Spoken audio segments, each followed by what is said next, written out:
Assalamualaikum warahmatullahi wabarakatuh. Perkenalkan, nama saya Siti Fatimah Zahro dari kelas 2 PIF dengan NIM 121202240. Di sini saya akan menjelaskan Quran surah Al-Luqman ayat 13 sampai 14 yang berbunyi A'udzubillahi minasyaitonirrajim. Bismillahirrahmanirrahim. Wa idh qala Luqmanu li ibnihi wa huwa ya'izuhu ya bunayya la tusyrik billah innasyarku lazulmun azim.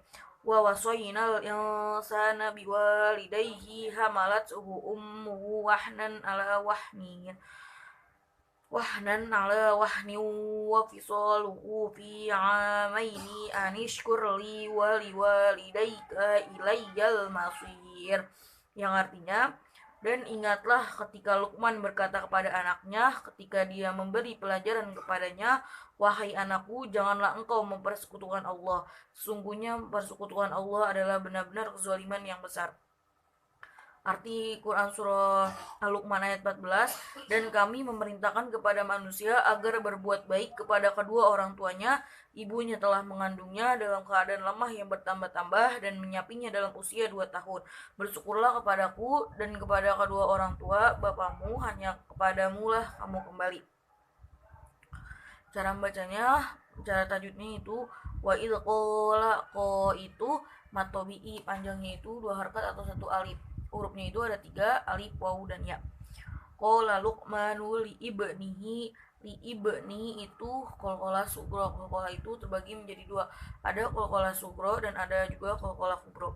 Hurufnya itu ada 5. Bisa juga disingkat agar mudah dihafal, yaitu baju di toko. Selanjutnya wa huwa ya'izuhu ya bunayya la tusyrik billah.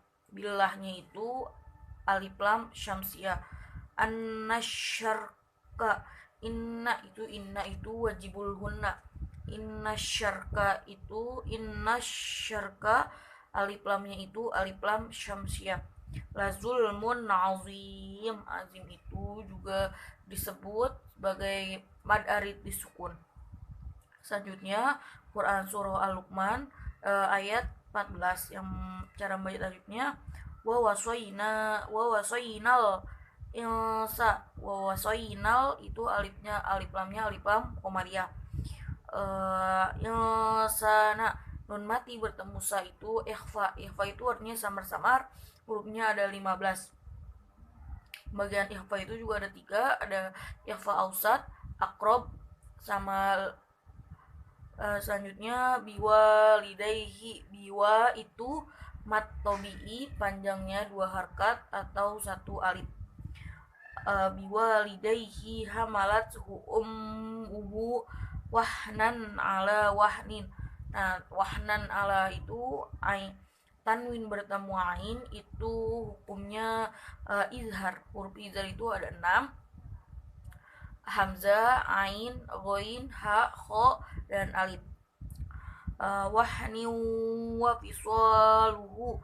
Wahnin tanwin bertemu waw itu idgham bihunna. Idgham terbagi menjadi 2, ada idgham bihunna, ada idgham bilahunna. Idgham bihunna itu hurufnya ada 4, ya, nun mim waw. Huruf idgham bilahunna itu ada 2, lam dan ro. Selanjutnya wa fisaluhu, wa fiso sama juga ya, itu so-nya itu mat tobi'i. Fi amaini, ain juga sama. Fi panjang juga. Anishkurli sama mat tobi'i juga. Walidaika ilayyal ma, alif lamnya itu alif lam komariah. Cara yang selanjutnya itu Quran surah Al-Balad ayat 17 yang berbunyi A'udzubillahi minasyaitonirrajim. Bismillahirrahmanirrahim.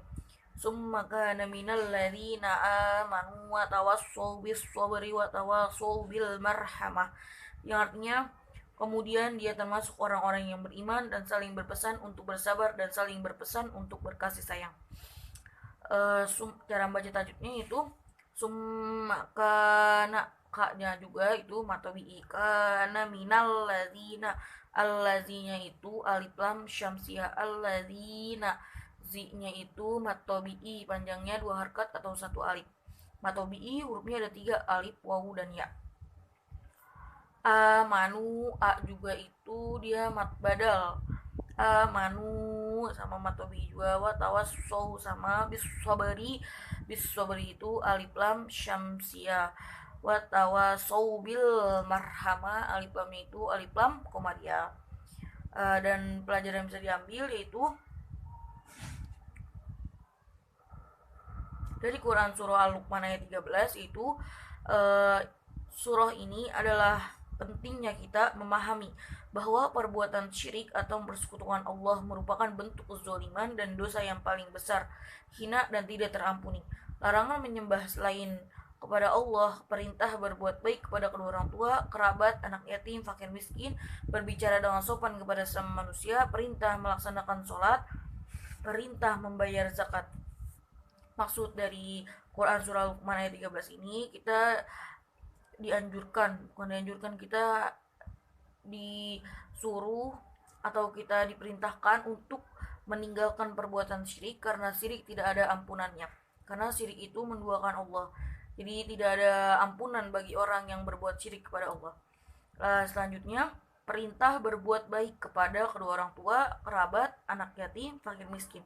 Jadi kita disuruh untuk berbuat baik kepada kedua orang tua, berbuat baik kepada kerabat, terutama untuk anak yatim, terutama juga untuk fakir dan miskin. Berbicara dengan sopan kepada sama manusia. Jadi yang muda lebih sopan berbicara kepada yang tua, dan yang tua juga menghormati yang muda. Sebaliknya, yang muda menghormati yang tua.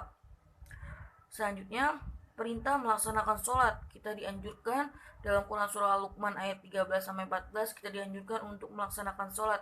Sebagaimana yang dalam rukun Islam, itu rukun yang kedua, kita dianjurkan untuk mendirikan sholat. Dan yang terakhir itu kita dianjurkan untuk membayar zakat, dan kita juga dianjurkan untuk membayar zakat pada setiap tahunnya. Yang belum lama ini kita dianjurkan untuk membayar zakat fitrah untuk menyucikan diri dari kotoran yang sudah-sudah. Lanjutnya, kandungan Quran surah Al-Balad ayat 17, yaitu kemudian bila dia mau menempuh jalan yang mendaki dan sukar itu, maka dia termasuk orang-orang yang beriman dengan kukuh dan saling berpesan untuk bersabar dalam berbuat baik, menjauhi maksiat, serta menghadapi kesusahan hidup, dan saling berpesan untuk berkasih sayang kepada sesama manusia. Jadi dalam Quran surah Al-Balad ini kita dianjurkan untuk bersabar dalam berbuat baik, menasehati sama muslim, yang tua menasehati yang muda juga boleh menasehati yang tua, tapi dengan kata-kata yang lebih sopan, agar yang lebih tua mengerti dengan pesan yang kita sampaikan. Dan juga untuk berkasih sayang kepada sama makhluk. Jadi kita saling berkasih sayang kepada sama makhluk Allah Subhanahu wa taala. Mungkin cukup sekian dari saya, kurang lebihnya saya mohon maaf. Wabillahi taufik wal hidayah. Wassalamualaikum warahmatullahi wabarakatuh.